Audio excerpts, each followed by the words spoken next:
Hello, Erin. Welcome to Neurodifference. Could you tell us a bit more about your connection to ADHD, your kids' diagnoses, and what you do? Sure, I'd be happy to. Thank you for welcoming me onto your podcast. It's lovely to come on and chat. So my name's Erin. I am a mum of three. I have two children who are autistic. One is also diagnosed as ADHD.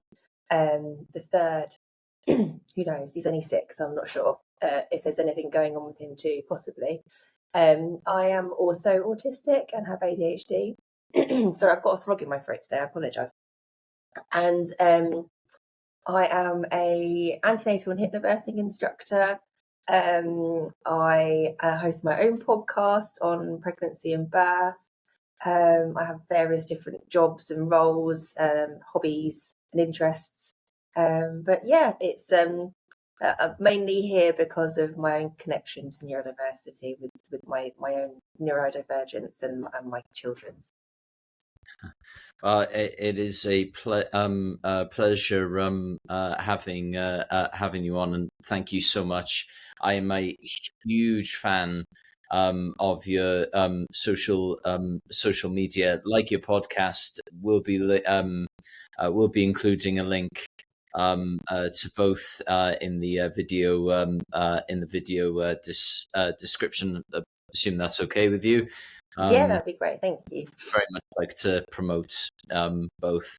Your phrases, I hate as an ADHD person, and your Schitt's Creek sayings. There's a lot of misinformation out there about neurodiversity. For anyone looking for info on ADHD, autism, etc. What advice would you give to those people who are looking for good information on those subjects?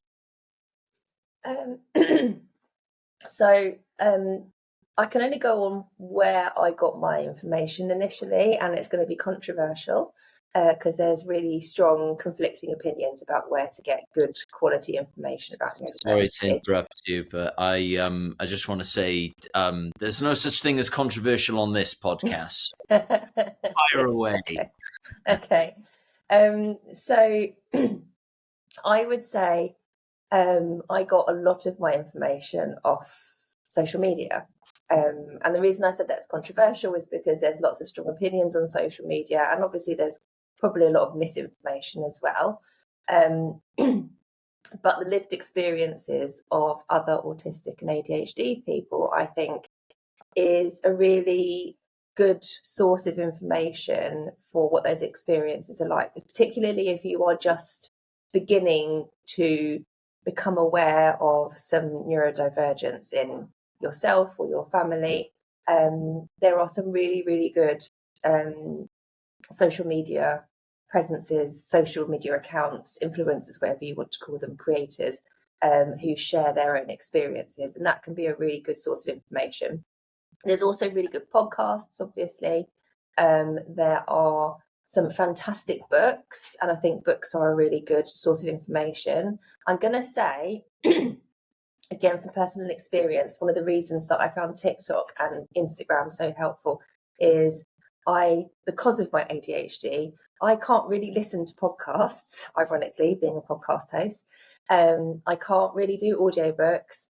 And unless it's a book about dragons, fairies, or vampires or werewolves, I'm not going to read it. I can't do non-fiction because my attention just doesn't, it wanders. So short form information in video form is how I gain a lot of my knowledge. And then obviously you can confirm that by reading research studies, which ironically I do really enjoy doing, and I do a lot in my own time, particularly around pregnancy and maternity care, because it's one of my special interests. So there are good books out there that if you can read a book or listen to an audio book, then they could be really good sources of information as well. And then I think once you've once you feel like you're confident enough to be able to do so, I would say go and speak to your GP about maybe getting an assessment if that's a path that you want to go down. Once you feel like you've got a good base understanding of potentially what you think you might have or your children might have. Very, very important doing that. And you mentioned mentioned your speciality in birthing. You're training to be a neurodivergent birth facilitator, which I think is awesome and very much needed. Could you tell us more about what the role involves and what got you into it? Yeah, sure. So I've been a hypnobirthing and antenatal instructor for, I lose track now. I basically launched my business the month before COVID hit. So it's been 5-6 years now since I launched my business. And within that time, I have gradually realised, as I think a lot of the UK population did during lockdown, that there was maybe something going on with one of my children at least. And that's led us on a journey of discovering their neurodiversity, my neurodiversity. I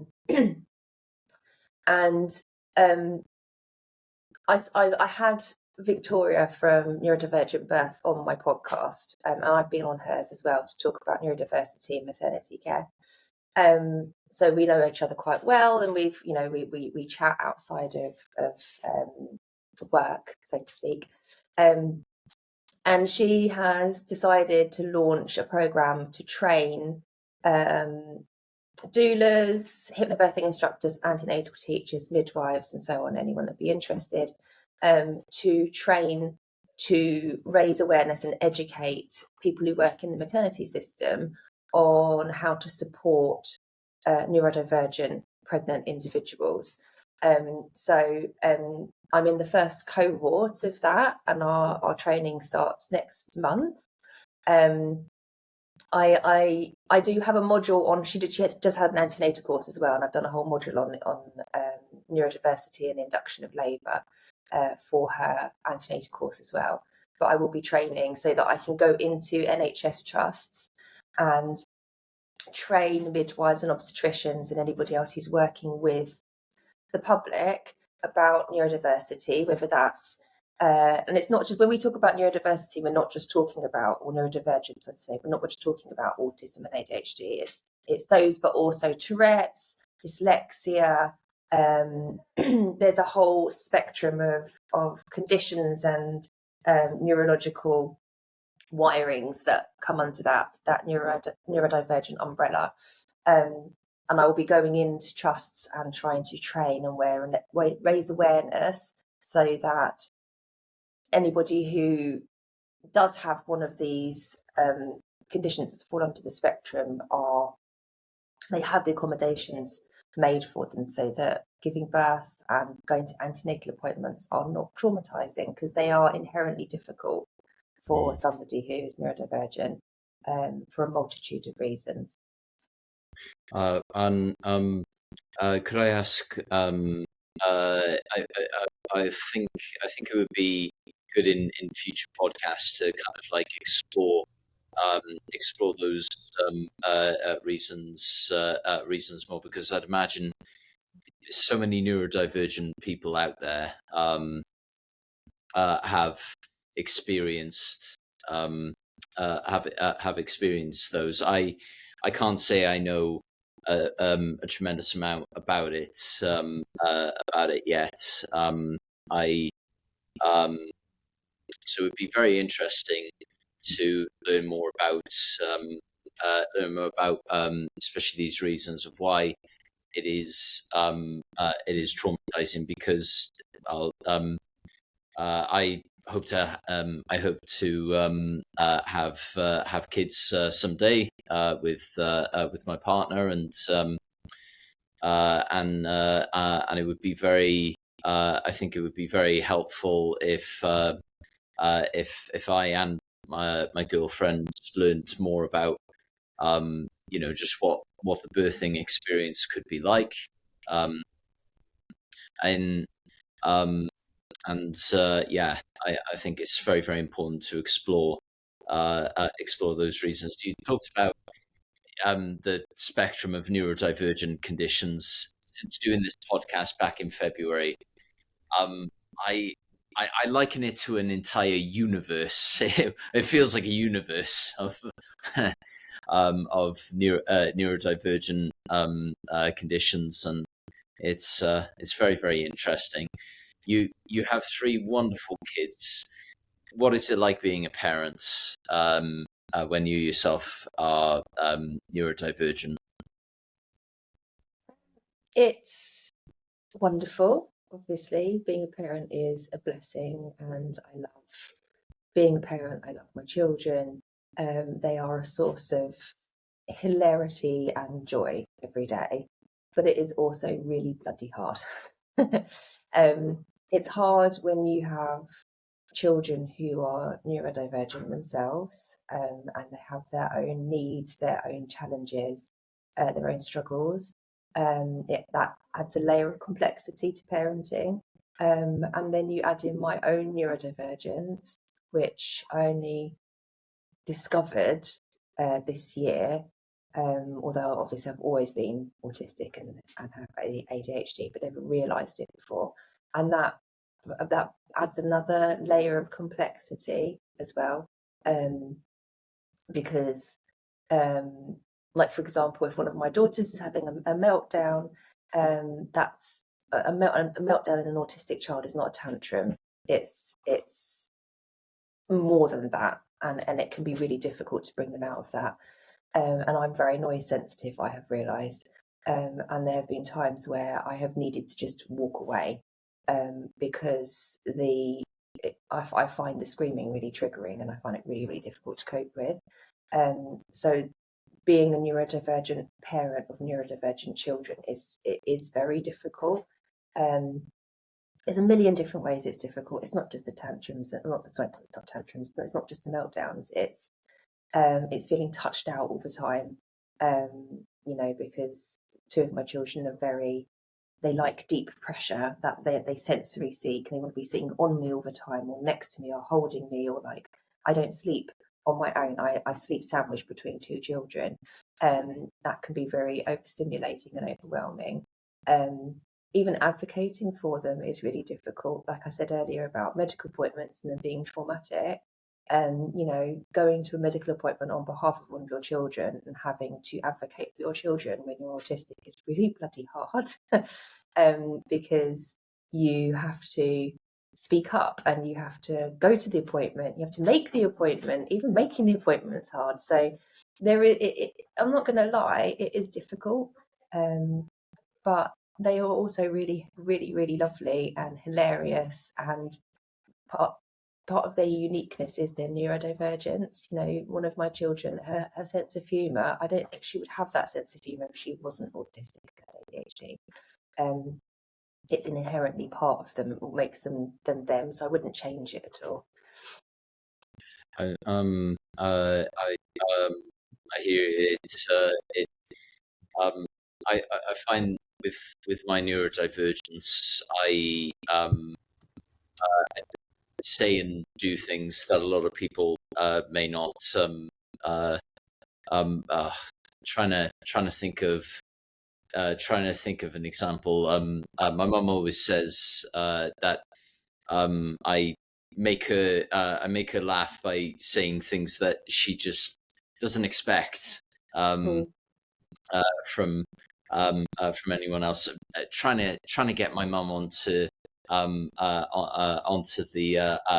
podcast, and if I ever do, I'll be sure to send you a link to yes, please.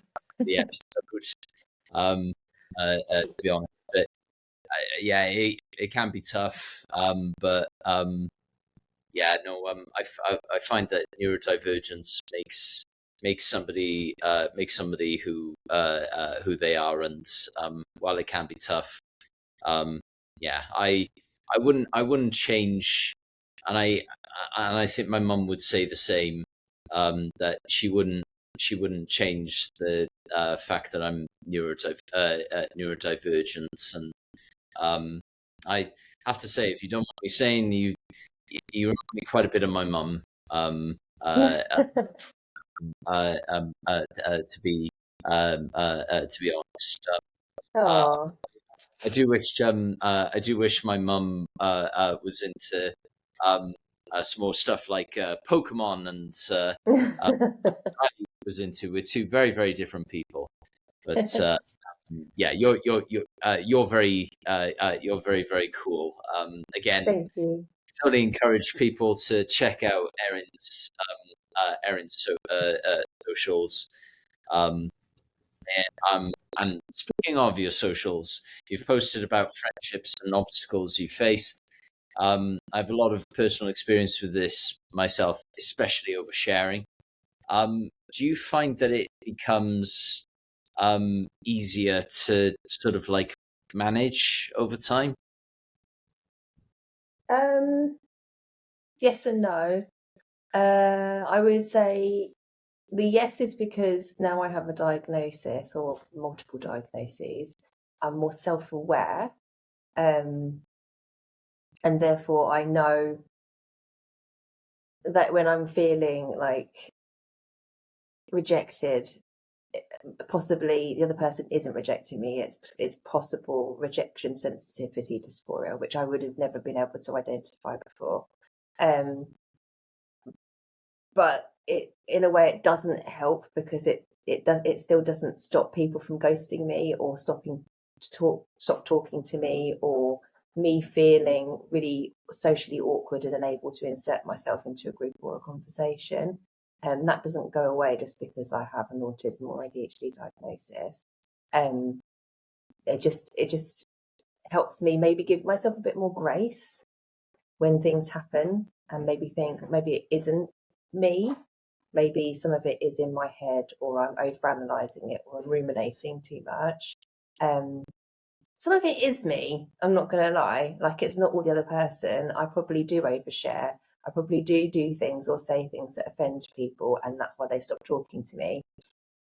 But again, I try and give myself a bit of grace because I can't change, because that's me. And if somebody gets offended by that, then I'm going to chalk it up to they're not the right person to be friends with, because the people that I have stayed friends with, who all, by the way, are either diagnosed or undiagnosed neurodivergent themselves, which is probably why we get on, they don't get offended by me. Like, if I bail on something, I'm not going to say bail. I need to stop the self-critical language. It's really hard. When I cancel a plan, it's hard, right?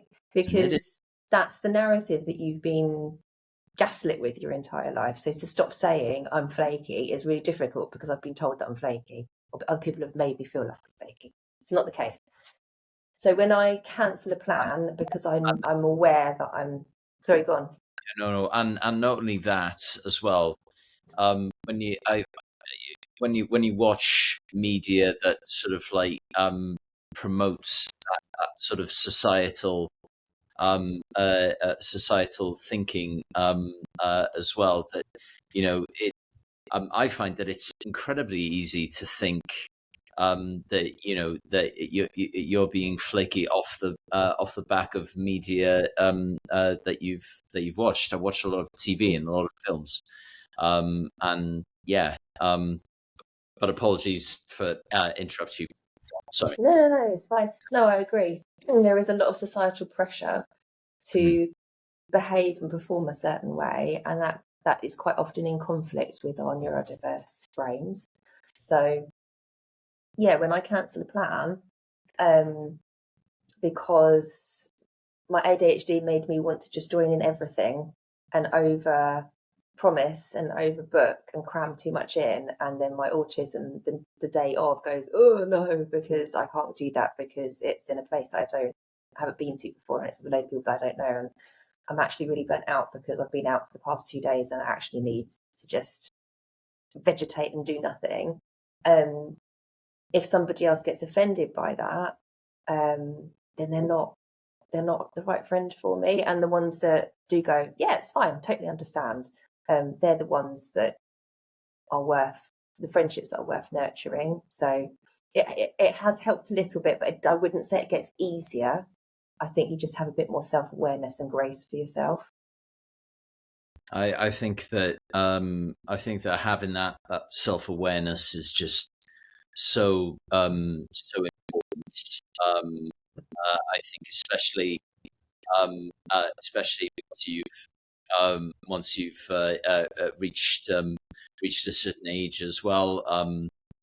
You know, I I find that now that I've hit 34, you I think that as you get older, you kind of you stop worrying about what everybody else kinds of thinks of you, and you kind of like go your own way, and that is the way that that you're going to go. I think that is exactly the same to podcasting. You kind of go at it. You have to go at it from your own authentic angle as well, because so much misinformation and so many content. A lot of the trends have to go and get popular, but with this podcast, I feel like just got to go down as authentic a route as I can, and just it'll lead to whatever it'll lead to. Yeah. And I think that's the approach to life, should we say, right? Yeah, absolutely. Yeah, definitely. But I just want to say thank you so much for coming on the podcast. And I encourage everybody watching this podcast, please follow Erin on social media, alt ADHD on Instagram. I've learned a lot from her. I think a tremendous amount of people have learned from her. Correct me if I'm wrong, but I think you've got around 24,000 followers on Instagram. Is that correct? I think it's gone up. Excellent. Yes. Great. As it should. Oh.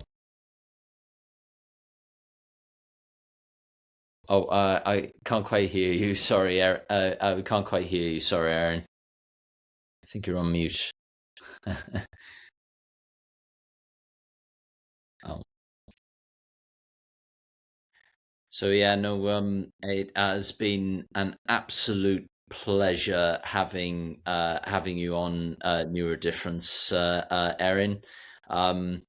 I really hope that we can have you back on the podcast again at some point. Hopefully in a panel. Could I ask how's your podcast doing at the moment? Yeah, really well. I'm on a recording break at the minute because you'll know how much work it is to record and produce a podcast. And just finding the guests and scheduling time to record the episodes and editing them, and then doing all the marketing for it as well is a lot of work. And I've had to drop something for a bit, so the podcast is parked. But there's hundreds of episodes, so if anyone's pregnant or they're in maternity care and they want to go and listen to some very, very authoritative figures in maternity care around different topics, then you can go and check it out, because there's over 100, maybe 200 episodes to get through, so it will keep you going for a while. Oh, wow, that's incredible. I encourage everybody watching this podcast to go and follow Erin's Erin's podcast. Whether you're a mother, father, I think that learning about the birthing stage, I think it's helpful and valuable to anybody. So please go check it out.